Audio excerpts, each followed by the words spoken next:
Vallabh sir. Can you please come share your thoughts?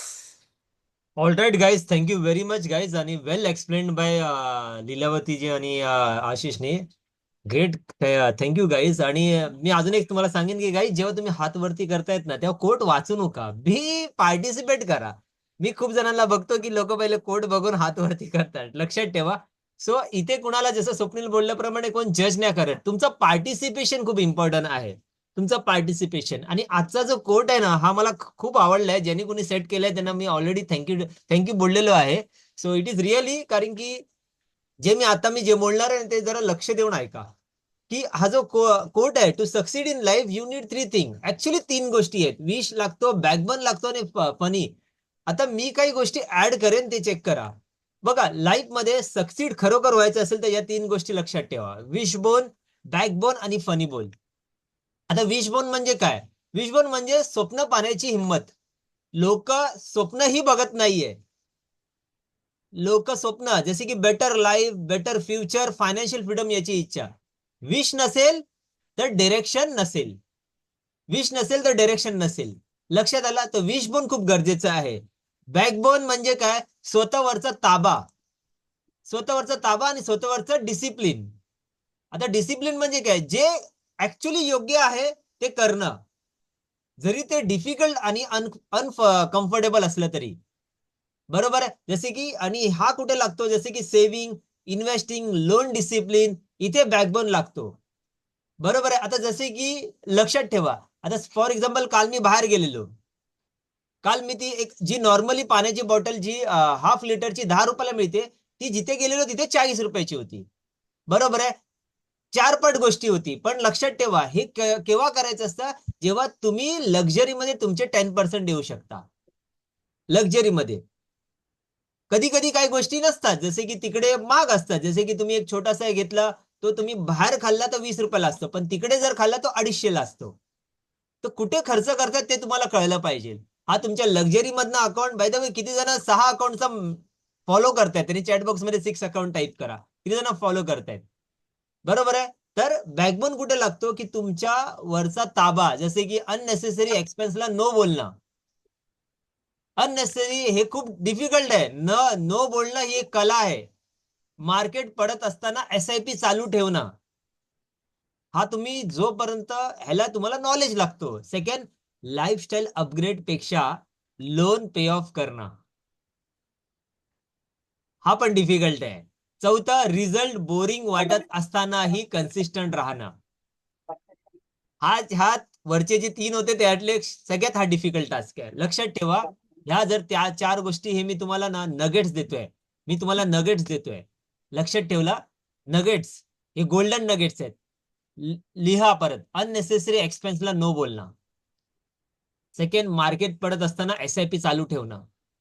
Third, lifestyle upgrade पेक्षा loan pay of करणं. जसे की मी नेहमी माझा पगार वाढायचा ना, तेव्हा मी कधी माझी लाईफस्टाईल अपग्रेड नाही करायचो, मी माझा ईएमआय वाढवायचो. लक्षात आला? कारण की मी ऑलरेडी बॉरो केलेलं आहे, कुठून तरी पैसे घेतलेले आहे, पण माझं काम पहिलं त्यांना देणं आहे. ना की ते बॉरो. आजकाल लोक बॉरो करून स्वतःचं घर घेतात, स्वतःचा गाडी घेतात. पण ऍक्च्युली ते कुणाचं असतं? आपलं असतं का? तुम्ही कुणाला कुणाला फसवताय? लक्षात आलंय? पण स्वतःला तर फसवू नाही शकत ना. किती जणांना ही गोष्ट क्लिअर होत आहे? मी स्वतःचं घर नव्हतं मानलेलं, कारण की ते शेवटी ते कुठून तरी मी पैसे घेतलेले आहेत. आणि त्याच्यावरची लाईफ जगणं म्हणजे, तुम्हाला वाटतं का आपण रिच?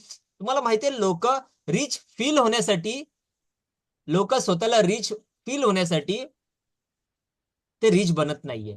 काल मी ज्या ठिकाणी गेलेलो, खूप तरी लोक, मला असं वाटत होतं की आता मी कसं वन ऑन वन कन्सल्टिंग करतं, मला लोकांच्या हॅबिटवरनं कळतं की ह्याच्याकडे हे नाहीये, त्याच्याकडे ते नाहीये.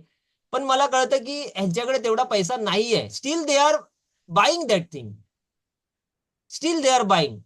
आणि एवढ्या गोष्टी आहेत. काल मी फक्त तिथे ऑलमोस्ट 2 तास गेलो आणि 2,500चा खर्च करून आलो. लक्षात आला?